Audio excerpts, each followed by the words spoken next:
తర్వాత ఈ భుజాలు ఎంత వెడల్పు ఉంటాయో అంత దూరం కాళ్ళు ఉంచాలి. తర్వాత మన నాలుకను పైకనాలి.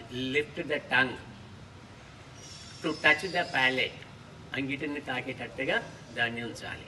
తర్వాత ఎడమ చేయిని పైకెత్తి కుడి చెవి తమ్మిని పట్టుకోవాలి.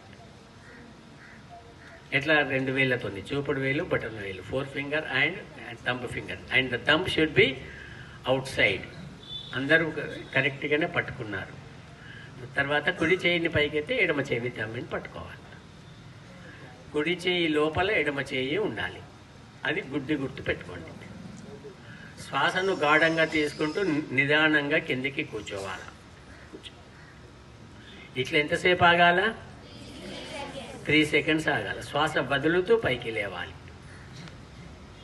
ఇట్లా చేస్తే సూపర్ బ్రెయిన్ యోగాలో ఒక రౌండ్ పూర్తయినట్టు లెక్క. చౌకాక్సుయ్ అనేటువంటి సైంటిస్ట్ కొన్ని సంవత్సరాల పాటు పరిశోధన చేసి ఈ ప్రొసీజర్ని అతను కనుక్కున్నాడు. స్పెషల్లీ విద్యార్థుల పైన పరిశోధన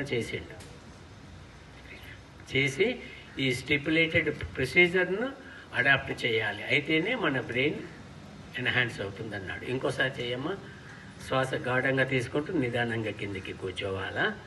3 సెకండ్లు ఆగాలి. శ్వాస వదులుతూ పైకి లేవాలి. Very good.